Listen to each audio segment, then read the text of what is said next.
ఎన్నికల వేళ ధర కలిసొస్తుందని అన్నదాతలు అంచనాలు వేసుకుంటున్నారు. ఈ సీజన్లో సగటున క్వింటాలకు 10,000 పైచీలకు ధర పలుకుతుందని నమ్మకంతో ఉన్నారు. మరో 15 రోజుల్లో మార్కెట్కు పసుపు పంట రానుంది. ఈ నేపథ్యంలో ఇందూరు జిల్లా రైతులు పసుపు పంటకు మద్దతు ధర రావడంతో పాటు ఆర్మూర్ ప్రాంతంలో పసుపు బోర్డు ఏర్పాటు చేయాలని డిమాండ్ రోజురోజుకి క్రమంగా బలపడుతోంది. పసుపు రైతుల మనోగతంపై హెచ్ఎంటీవీ ప్రత్యేక కథనం. ఉమ్మడి నిజామాబాద్ జిల్లా వ్యాప్తంగా ఆర్మూరు, బాల్కొండ, నిజామాబాద్ రూరల్ నియోజకవర్గాల్లో రైతులు పసుపు పండిస్తారు. అత్యధికంగా ఆర్మూరు, బాల్కొండలలో పసుపు సాగు చేస్తున్నారు. ఈ ఏడాది 20,650 ఎకరాల్లో పసుపు పంట సాగైంది. మద్దతు ధర, పసుపు బోర్డు సమస్యలతో క్రమక్రమంగా పసుపు సాగుకు ఈ ప్రాంత రైతులు దూరమవుతున్నారు. ప్రస్తుతం ఎర్రగుంటూరు, ఇతర ఆర్మూరు రకాలను అధిక శాతం రైతులు సాగు చేశారు. జిల్లాలో పండించిన పసుపును రైతులు నిజామాబాద్ వ్యవసాయ మార్కెట్ తో పాటు మహారాష్ట్రలోని సాంగ్లీ, తమిళనాడులోని ఈరోడ్ మార్కెట్లకు తరలిస్తారు. అదేవిధంగా ఈ మార్కెట్కు మహారాష్ట్ర, నిర్మల్, జగిత్యాల్, ఆదిలాబాద్, కామారెడ్డి, ఆంధ్రప్రదేశ్ నుంచి పసుపు తీసుకొచ్చి విక్రయాలు చేస్తున్నారు. ఎకరానికి 18 నుంచి 22 క్వింటాళ్ల దిగుబడి వస్తుందని రైతుల అంచనా. ఈసారి పసుపు సాగు భారీగా పడిపోవడంతో అంతర్జాతీయ, జాతీయ మార్కెట్లో డిమాండ్ ఏర్పడే అవకాశం కనిపిస్తోంది. దీనికి తోడు సార్వత్రిక ఎన్నికలు కూడా దగ్గర పడుతున్నాయి. పసుపు ధర కలిసొస్తేనే రైతులు సంతృప్తి వ్యక్తం చేస్తారు. లేకుంటే ఈ ప్రభావం నిజామాబాద్, ఆదిలాబాద్ తో పాటు కరీంనగర్ పార్లమెంటు నియోజకవర్గ స్థానాలపై పడే అవకాశం ఉంది.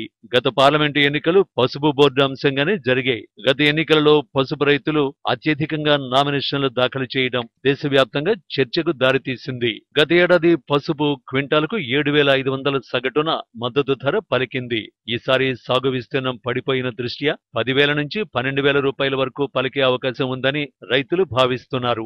ఏప్రిల్, మే నెల వరకు పంట ఆపితే 15,000 కూడా రావచ్చని రైతులు ఆశిస్తున్నారు. అయితే పంట చేతికొచ్చే సమయంలో మద్దతు ధర 10,000 వరకు ఉండేలా కేంద్ర, రాష్ట్ర ప్రభుత్వాలు చొరవ తీసుకోవాలని, పసుపు బోర్డును ఆర్మూర్ ప్రాంతంలో ఏర్పాటు చేయాలని రైతులు డిమాండ్ చేస్తున్నారు.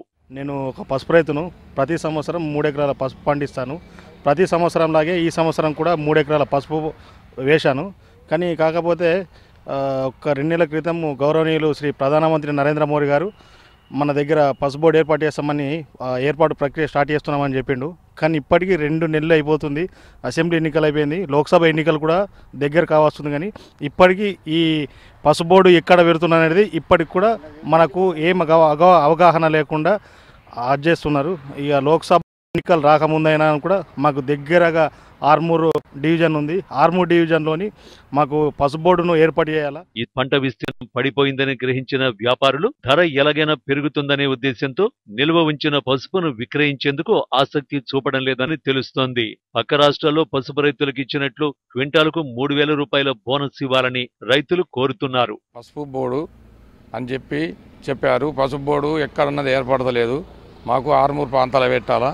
ఆర్మూర్ ప్రాంతాలనే పంట పండుతుంది. ఇక్కడికి వెళ్ళి మెట్పల్లి కానీ, ఇటు కమ్మరిపల్లి ఇవన్నీ కలిసి నిర్మలు, ఇటు నిజామాబాద్ కూడా ఇక్కడ సెంటర్ అవుతుంది. ఆర్మూర్లో బోర్డు ఏర్పాటు చేయాలా. కొంచెం ధర కూడా మద్దతు ధర అన్నది ఒకటి ఏర్పాటు చేయాలా.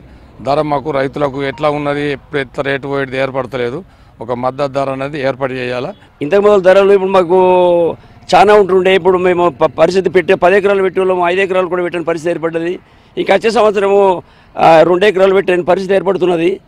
కాబట్టి దయదలించి మాకు ఏదైనా మద్దతు ధర కల్పిస్తే మంచిగా ఉంటుండే. మోడీ గారికి, ప్రధానమంత్రికి ఇది పసుపు బోర్డు ఏర్పాటు చేసామంటున్నారు. కానీ మాకు ఆర్మూర్ సాలికి ఏర్పాటు చేసి మనం ఆదుకుంటే మంచిగా ఉంటుండే అని. పసుపు పంటకు మద్దతు ధర కోసం గత 15 ఏళ్లుగా ఉద్యమాలు చేస్తోన్న ఏ ప్రభుత్వాలు పట్టించుకోవడం లేదని రైతులు వాపోతున్నారు. ఇప్పటికైనా కేంద్ర, రాష్ట్ర ప్రభుత్వాలు స్పందించి ఆదుకోవాలని, క్వింటాలకు 15,000 రూపాయల మద్దతు ధరను ప్రభుత్వం ప్రకటించాలని డిమాండ్ చేస్తున్నారు.